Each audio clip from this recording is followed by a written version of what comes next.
okay, I don't know what the point is. But the point is to don't put heat on your hair. Like, that is like seriously the most important thing. Okay, we're really excited to make this video because we definitely get a ton of questions about our hair. We do. Obviously, we have longish hair, and Jenna's is really long. Like, actually, I think for us, long hair. So I know some people like consider like here long hair, but for me, I consider like belly button. I consider it when I can squeeze it in the butt cheeks. It's true. Jenna's told me she does it in the shower. Well, you know, when your hair is wet, it's like longer, and then longer. it like starts seeping in. So for us, like, super I've slow. been obsessed with long hair for like the longest time, and I've wanted it so bad, and I feel like I'm finally getting it. And Jenna definitely has it, but for me, I've always thought, oh, I have long hair, and then I'll look back at pictures in high school, and my hair was like here, but I was like, I'm a long hair girl, Yeah. you know? No, but for us, now I hair, am. Yeah. I So think- it took us a while to get there. We've definitely been in your guys' shoes and wanting to get our hair long. So we want to show you guys what we did to get our hair so long.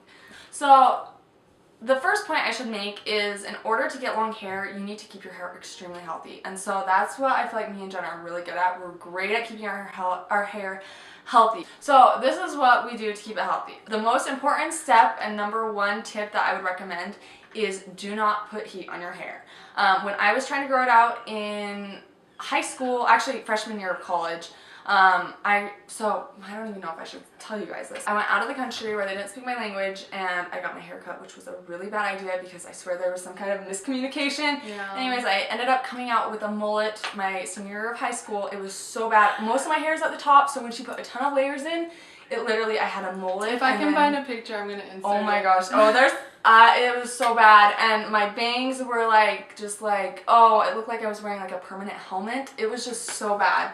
Anyway, so I got back to the States. My sister ended up cutting it really short just to kind of like try and fix everything. And anyways, I've been trying to grow it out ever since. And that has been a journey, and I'm going to tell you guys like how I got my hair to this point.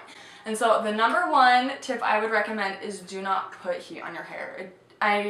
I cannot emphasize that enough. Like, whether it's blow drying your hair, curling it, straightening it, just do not, even when I go out to the pool, I try and put heat protector on my hair just to protect it from the sun and the heat outside. Yeah. So it's really important that you're not putting heat on your hair.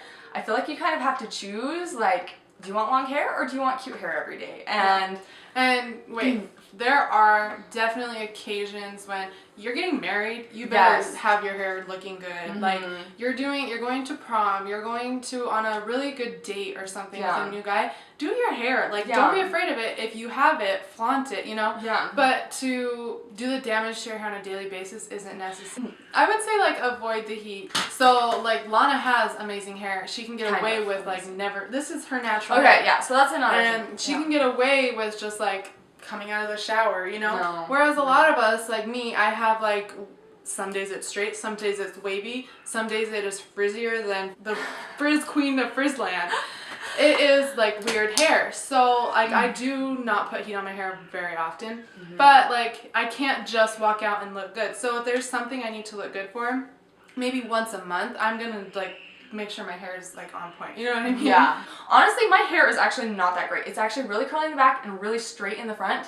And I feel like it needs to just be one or the other. But honestly, I've adjusted to that, and I haven't used heat on, I can count how many times I've used heat on my hair in the last 5 years. So I've used it for my wedding, my bridals, and my engagements, which were completely necessary, I felt like. And then I also used it to do another quick photo shoot, and then like 2 other times on my birthday. So honestly, to get my hair to this point, it first started out to get my hair long. Now it's probably just out of sheer laziness that I don't do it. I do want to try and do my hair more, so if you do see my hair curled, I've like made a point to try and do my hair more, because right now I'm getting sick of my hair. And so, but I feel like if I do my hair, I'll appreciate it more. And yeah, anyways. So the main point of this is do not put heat on your hair, and that's, don't put heat on your hair. Yeah. That was a really long tip. Yeah. So, tip number 2. Yes. Don't wash your hair as often as maybe you are. If you're washing your hair every day, you need to stop. Your professional hairstylist will recommend you wash it 2 to 3 times a week, and we recommend you wash it even less. Bare minimum. I generally wash my hair once a week. If there's something that I need to have like spinky clean hair for, I'll wash it twice a week. I'm not stressed about it, but I need to let those natural oils enjoy, like soak in. It's really important. I'm the same way as Jenna. I wash my hair once a week, anywhere from like, I don't know, 6 to 8 days is generally what I tend to do. But if there's like a reason that I want to have my hair cleaner than normal or something like that, then I'll wash it. It doesn't matter. I'm not going to stress over that. Yeah. So, but I would recommend, and your hair will build up to it, believe me. Like, it will, like, it may seem the first few times you go a few extra days of not washing it, it will seem hard really and that you can't do your hair and you can't wear it down, but your hair will build up to it, believe me. I did that for 5 weeks. When we were in college, Lana didn't wash her hair for like 2 weeks, and everyone was like, "Oh my gosh, that's so gross." And so she just kept going because she could. Yeah, I just kept going. She ended up going for 5 weeks, and I don't recommend that. Yeah, that's definitely not recommended. It almost just was me doing it out of just if you do spite, that, I'm sure it's fine. Like if you have dreads or whatever your deal is, but if you're like normal like hair like Lana, don't go 5 weeks without washing your That's hair. definitely. I would recommend we do it once a week. Maybe some people that may be too much, too little. I don't know, but for us, that's what really works. And honestly, the shampoo is just stripping your hair. So when you're putting shampoo in your hair, this is one thing I learned. I didn't learn this till college, and I wish I would have known earlier because I think this actually makes a difference, and I think everyone should know this, but for some reason I didn't. But you should only put shampoo in the roots of your hair. I don't know why. Am I supposed to know that? I don't know. But do it if you're not doing it. Yeah, seriously. Okay, so I would like lather shampoo all the way down to the very ends, and then I condition my hair all over. But what I do is I just put a little bit of shampoo in the top of my roots, rub it, kind of give my scalp a little massage, and then I put just conditioner in through the ends. So that's something I would recommend if you're not already doing that. Yeah. So tip number 3 is this bad girl right here. Mine's a boy. Okay, mine's a girl. So, this is called the wet brush. I know there's several other brands out there that are called other names, but this is the one me and Jenna use. Our hair gets really tangly and super, it's just so hard to manage. And so this is like a must in my book. I actually leave this in my shower, and when I am putting conditioner in my hair, I'll brush my hair when there's conditioner in it so it gets like everywhere. And then I also, when I'm washing the conditioner, I also brush it so when I'm out of the shower, my hair is already brushed. And I don't have to brush it out of the shower because I feel like once it starts to like dry, it's so much harder to brush. But yeah, so when your hair is wet, that's when it's its most delicate. That's when it's its most likely to break. So like Lana said, I wait till my hair, like I almost always just let it air dry before I will even brush it, and then I go in with my wet brush.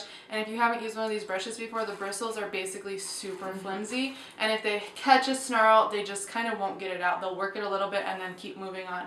So they're not going to rip the hair out if it's snarled, you know? Exactly. So this, like, I use it in the shower and also I use it out of the shower. So it's just really important to be really gentle on your hair.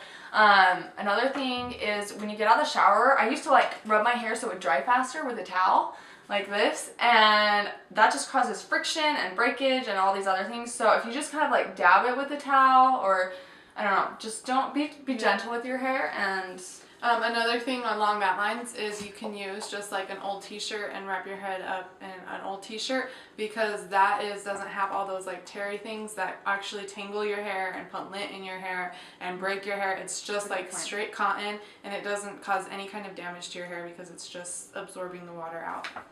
And these, I think we both got them at Sally's, didn't we? I got they sell them at Walmart too. Oh, Walmart. So tip number 4 is just to make sure that you are moisturizing your hair. We put certain products in our hair to help do that. So for me, I like to use, it's a 10. That's one of my main products to help get tangles out, and it also does a lot of other things.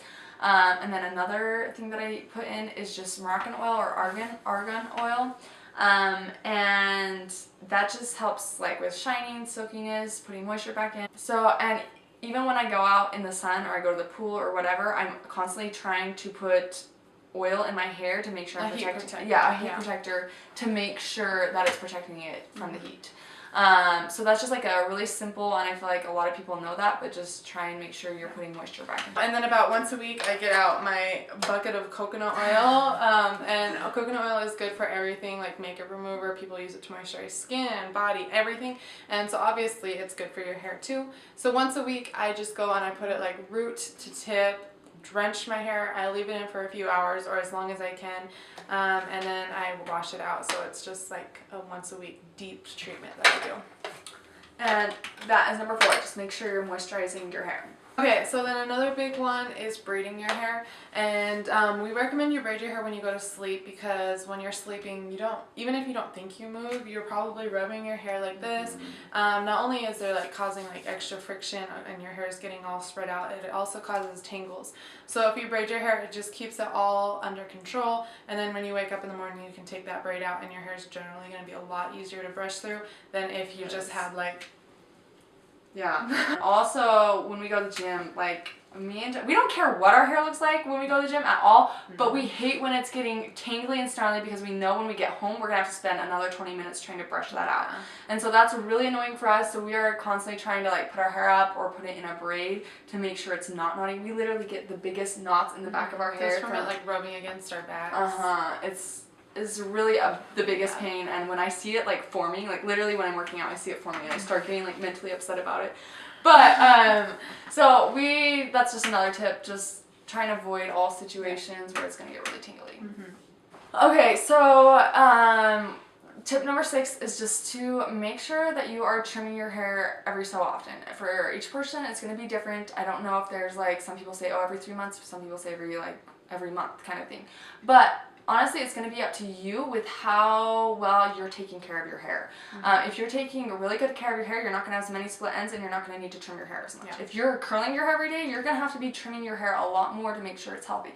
And for me and Jenna, like, it's not worth it to have long, unhealthy hair. We would much rather have just really thick, healthy hair. And so for us, it's really important to make sure we are keeping it healthy and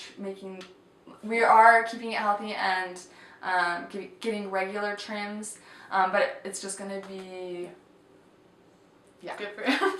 And you might probably think like, why would you be cutting your hair if you're trying to make it longer? And it's because you're trying to cut off just the ends. And if you don't cut off the ends, then they break off, and then that's how your hair keeps not being able to get that length, because the ends break off rather than trimming them and keeping them able to grow.